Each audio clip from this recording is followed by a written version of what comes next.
Hi everyone, Patriarchy Perspective here, and I wanted to go through this video from this guy called Gazi Kodzo, also known as Black Hitler. Black Hitler's video is in response to the BLM kidnapping a few weeks ago. I wasn't going to talk in depth about this on my channel, but fuck me, this guy has got to be one of the biggest black supremacists I have ever seen. Okay. Ready? Yep. Set. Aquaba, y'all! So, Huru, my name is Gazi Kodzo, and I am a leader in the African People's Socialist Party. So I did a quick wiki search on the African People's Socialist Party, and it turns out their primary objectives are to gain reparations for slavery, segregation, and neocolonialism. Basically, they want free shit for what happened to their ancestors. They also seem to share the same victim persona as feminists and other social justice movements, so having a leader like Black Hitler does make a lot of sense.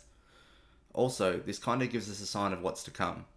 And this over here, this male Saxon, toilet seat complexion individual, is actually my comrade. Cuck. Oh my god, crazy, right? He's my comrade, and his name is... Jesse. So Jesse the Cuck, I've seen you in some of these videos, and I've got to say, it's good to see Black Hitler letting you speak this time. I just hope you don't spout some mindless shit about how when you're born with a different skin colour, other people with a different skin colour can kidnap and torture you because history happened. Who am I kidding? Look whose video this is. And he is... National Chair of Uhuru Solidarity Movement. I've looked at this Uhuru Solidarity Movement, and I suggest you do too. It's a good indicator about how insanely racist Black Hitler and people like him are. I'll link it in the description so you can check it out. Uhuru. So, Jesse, have you heard some of my people kidnapped one of your people, put him in a tub and beat him up a little bit? You know, they scraped him up a little bit, tied him, went on live stream and stuff about it. Have you heard about it? I've seen other people make the double standards argument and posit that if this were a white person, it wouldn't even be a conversation, so I'm not going to do that here. Instead, I'm going to point out that you, Black Hitler, are a fucking psychopath. There is no justification for the treatment of that guy by anyone. Whether black, white, Asian, it doesn't matter. Kidnapping and torturing someone is wrong. Furthermore, the level of carelessness in your voice when you're telling the story of what happened tells me that you haven't faced anything near the level of suffering that this guy has. Show some compassion to people despite them not looking like you fucking racist. I did. I heard about it. Crazy, right? But actually it's not so crazy since, your people built an entire capitalist, imperialist society on top of my people. You're doing the same thing that feminists do by saying a bunch of words with one or none of them having a negative stigma around it and positing that it is inherently bad. Capitalism is the ability to privately control trade and industry instead of being controlled by the state. Black Hitler, you and Jesse the Cuck wouldn't last a year in a communist society. You decry capitalism and would only see benefit to socialism if you could control it. Then there's always the argument that if you don't like it, then leave. I'm sure there's plenty of countries that would love to have you. Just don't come to Australia. You want to talk about kidnapping and torture? Can we talk about the almost 700 years of kidnapping and torture of African people? Anyone who knows anything about history knows that black people were mistreated. We don't need reminding. European colonization did not favour the natives of the lands we took, and black people being enslaved was abolished because of its inhumanity. The problem is you will never see rationally about anything if you continue to see things through the eyes of a victim.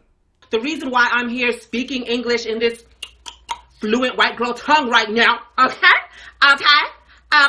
is because my people, was kidnapped and tortured and was put into this system, Africans were not kidnapped. They were sold as slaves to white people by other Africans. The reason you don't decry Africa for the selling off of its own people is because you know they could care less, as they are still a very crime and poverty-stricken continent. As for the fluent white girl tongue you're speaking in because of the system you're put in, if it wasn't for the evil Western society you live under, you wouldn't have a platform to promote your bigotry. So, if you want to talk about kidnapping and torture, then you need to talk about what built the United States of America, which was kidnapping and torturing, and the torturing that goes on right now in America.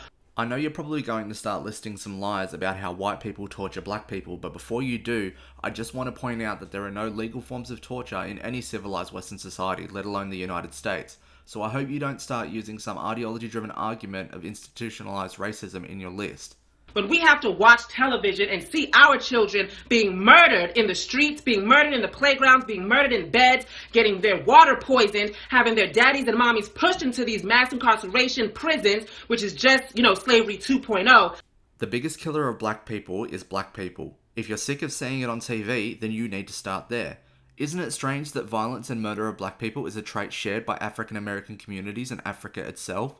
Does it not strike you as odd that the murder and violence you claim is the fault of white people isn't happening in civilized white countries? I don't deny that there are problems with black people, but I think you and Jesse the Cuck are pointing the finger in the wrong direction. So I think I'm going to leave it here for now with Black Hitler and Jesse the Cuck. I want to do the whole video, but I don't want to have my videos go too long, so I might revisit this one in the future. I'd like to thank Andy Warski for inspiring me to do this video, and I suggest you to go check out his channel. In the meantime, if you're watching this and have any thoughts about the content, then like, dislike or comment to let me know what you're thinking. Also, if you want to see more, make sure to subscribe as I plan to do more videos as often as possible. I'll see you next time.